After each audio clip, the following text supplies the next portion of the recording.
हाय सांग मैंने सोनी किचन को आपको बहुत बहुत स्वागत। आज थिला रविवार, तो जेहेतु आम रविवार नॉनवेज खाऊनु तो मु भाविली कि गोटे भेज रे आइटम बनईदेवी। तो चलते देखा आज रेसिपी। मु प्रथमे बुट डाली मसुर डाली की अध घंटे बतुरे देती, ताकू भलसे धोईकी पानी छाणिकी नहीं जाइए। तापर मु गोटे मिक्सिंग जार को देकी ताको आम ए ग्राइंडिंग करवा। मुदेली मसुर डाली बुट डाली की ग्राइंडिंग जार को देदेली। से देदेली किछि रसुण, जीरा, सुखिला लंका, अदा, पियाज सब देदेली। तो आपण प्रथम पानी देबेनी, सेमती खाली टे ग्राइंडिंग करेंगे। तापर जो दरकार हुए अल्प टिके पानी देबे, नहले सेटा पूरा पानिया हो जिवो, भल लागिवनी। माने पानिया हो गले बराटा ठीक से हबनी। तो से पानी प्रथमे देबेनी।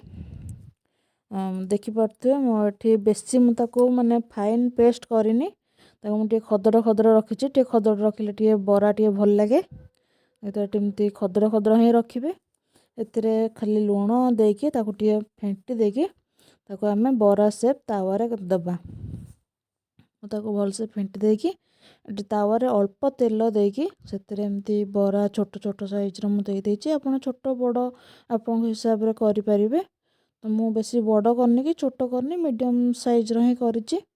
दे तावारे सब देदेली। देके ताकू टे सिम रे ही करिवे, जम्मा हाई करिवेनी, नहले माने पोड़ी जिवो किंतु भीतर हबनी, भल लागिवनी। से सिम रे ही करिवे। ताकू एपट सेपट करिके टे भलसे भाजी देबे। एई बराटा बहुत भल लगे, मु आगुरु भी करिछि तो मते बहुत भल लगे। से आउ थरे आज करथिली। आपण माने भी घरे थरे ट्राए करंतु, देखिए तार बरा बहुत बढ़िया लगे। आपण माने कोते अलगा अलगा रे भी करिथिबे कि माने मुग डाली रे हो कि बुट डाली रे बरा करथिबे। तो बुट डाली मसुर डाली मिसई करिवे, किंतु बहुत भल हुए, भल टेस्ट लगे तार। एठी मोर मु एपट सेपट करके ताकू भाजी देली। मोर बढ़िया से भाजी जाइतिला।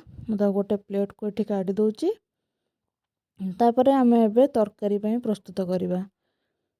एठी करेई बसैकी सेतरे किछि देदेली सोरिष तेल।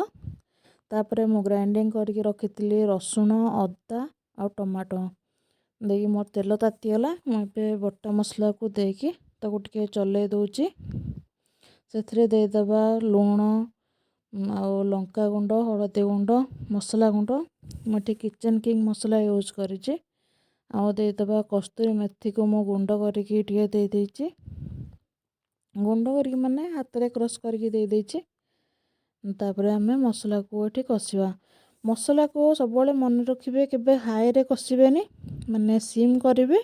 आउ घोड़े घोड़े कसिबे। आपन को बेसी पानी भी दरकार पड़िबनी कि माने भल से कसी हबो, बढ़िया टेस्ट लागिवो, तार स्मेल बहुत भल आसीबो। हेतु पूरा सिम रे कसिबे आउ घोड़े घोड़े कसिबे। एटा आपन देखिबे थरे करंतु, किंतु बहुत तार टेस्ट बहुत बढ़िया आसीबो। मोर मसला एठी कसी हे गलानी। मु सिजेई रखितिली आलू एठी देकी ताकू टिके कसी दउची। तापरे आमे गरम पानी एठी दे दबा। गरम पानी देले संगे संगे फुटी जीवो, बेसी टाइम भी लागिवनी। गरम पानी देके मुझे ये अधिक पानी दउची, कहीं बरा टिके माने बतुरिया पई पानी लागिवो। आउ बरा नहले सब पानी पीजिवो, तो सेति पई अधिक टिके पानी दरकार एठी। मोर एठी पानीटा माने फुटी गलानी। मु एबे बरा पके दउची।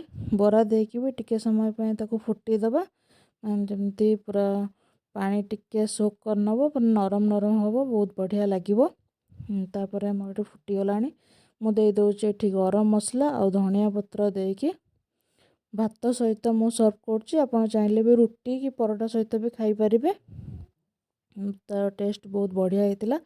तो सेति भाबिली आपण मानक सहित टिके शेयर कर देबी। मु एठी करछि भात आ सिंबो राई आ पापड़, बुट बरा, माने बुट मसुर बरा। वीडियो भल लागितला लाइक शेयर सब्सक्राइब कर दियंतु। Bye bye.